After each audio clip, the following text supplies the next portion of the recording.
Hoje a gente vai concluir o inquérito relativo à morte de Zaira Cruz, fazer uma rápida introdução da conclusão e depois eu passo a palavra para o nosso regional, Dr. Ricardo.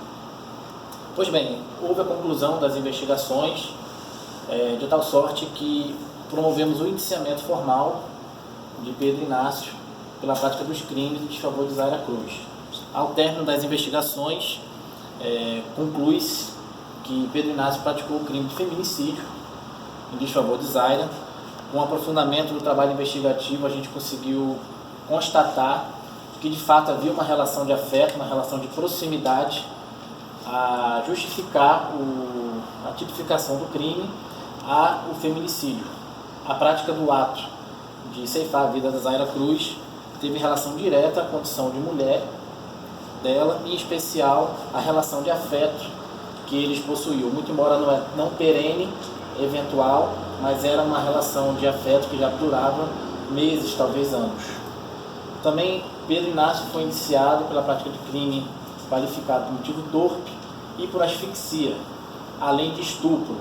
Essa é uma das questões que restou conclusa ao término das investigações, em especial pelo laudo do ITEP, um trabalho brilhante realizado pela perícia forense no Rio Grande do Norte, de tal sorte que Pedro Inácio também foi indiciado pela prática de estupro em desfavor de Zaira Cruz. Portanto, na conclusão da investigação, a gente promoveu o indiciamento de Pedro Inácio pela prática de estupro e pela prática de homicídio qualificado, em especial o feminicídio.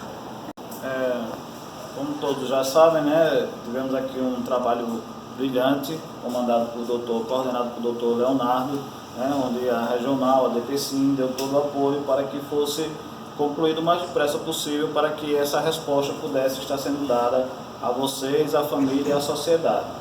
Dizer que realmente não foi uma tarefa fácil trabalhar nesse caso, pelas peculiaridades, pela comoção geral que causou durante o evento, o Carnaval de Caicó, pelo fato também de ser um policial militar envolvido, mas nós procuramos pautar o nosso trabalho com imparcialidade e destacar também o trabalho do ITEP, que foi fundamental para o esclarecimento dos fatos. Doutor Leonardo. Antes de mais nada, de forma preliminar, eu queria dizer que, no tocante à prática do estupro, em homenagem à família e à dor, eu não vou adentrar em minúcias sobre como se deu. Tecnicamente houve estupro e, de fato, ele ocorreu antes da morte. O perito foi contundente, espanca qualquer dúvida, no sentido de que houve violência para a prática do ato sexual não consentido e depois houve a prática do homicídio mediante estrangulamento. Doutor, durante o período das investigações, chegou, portanto, a investigar mais alguém na cena do crime? Essa foi uma das linhas iniciais. No trabalho investigativo, nada deve ser descartado. Todavia, na conclusão do inquérito, resta bem sedimentado o fato de que somente Pedro estava com Zaira no momento do crime e de que foi ele, portanto, o autor tanto do crime de estupro como do crime de homicídio. Todavia, há ainda uma perícia ao ITEP que nós vamos pedir, no sentido de descartar essa possibilidade de um terceiro. Ela, pelo que consta nos autos, está stand-by, digamos assim. A gente acredita que não há um terceiro elemento. Todavia, a perícia, através do perfil genético do material biológico coletado, vai corroborar essa informação. O que há nos autos, pelo manancial de depoimentos, as provas técnicas que a gente conseguiu extrair, é que, de fato, o crime foi praticado somente por Pedro. Doutor Leonardo, o exame toxicológico saiu o resultado também daquela dúvida do possível consumo de drogas ou não? Sim, o toxicológico está concluso. A vítima ela não consumiu nenhum tipo de entorpecente. Apenas estava com embriaguez moderada, típico de um jovem na festa de Carnaval de Caicó. Nada exagerado, de tal sorte que ela estava cônscia, totalmente capaz de entender, inclusive de negar, determinar a vontade dela para não manter relação sexual com Pedro.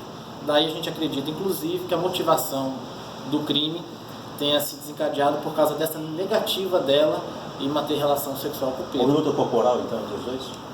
Ela foi agredida, ela foi espancada, ela foi bastante machucada e na consumação do ato sexual, inclusive, há vestígios que denotam de que foi não consentido.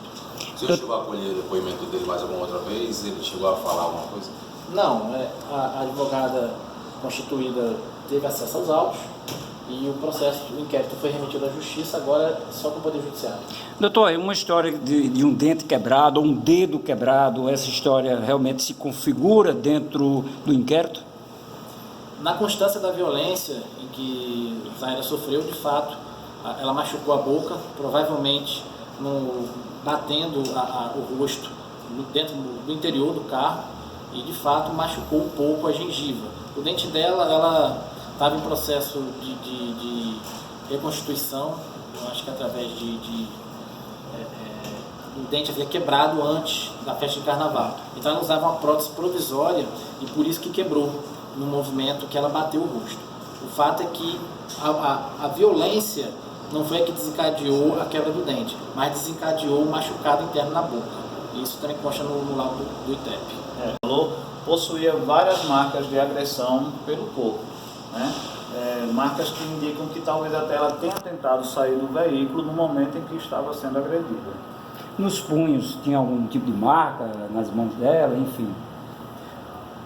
Como eu disse, esses detalhes com relação ao local que ela está lesionada, em relação ao tipo de estupro, eu não vou me imiscuir, porque além de ser uma questão técnica, em respeito à família. Eu acho que esse é o tipo de informação que a gente difundir, reverberar, não há nada aproveita. O que a gente pode dizer tecnicamente ela foi espancada, ela foi estuprada e ela foi assassinada. Doutor, o trabalho da polícia chega ao fim sobre esse caso, depois de uma turbulência, divulgar as informações que atrapalharam até um pouco o trabalho da polícia. Como é que o senhor avalia agora esse momento dessas investigações concluídas pela Polícia Civil? A gente concluiu a parte mais importante da investigação, ainda pequenas diligências a serem conclusas, mas que em nada vai modificar o resultado do procedimento investigativo. E a gente fica agora à disposição, inclusive, do órgão ministerial, através do Ministério Público, ou do Judiciário, caso eles queiram requisitar alguma diligência, a gente vai cumprir. A gente, inclusive, uma das elementares de uma medida cautelar dessa natureza, medida cautelar de construção da liberdade, é ter elementos veementes de autoria e de materialidade delitiva. Ele, para além disso, ter convicção, pelo menos isso foi que a gente tentou lastrear na representação, de que era imprescindível para o caso concreto, para a manutenção da ordem pública e para garantir o sucesso da instituição processual penal.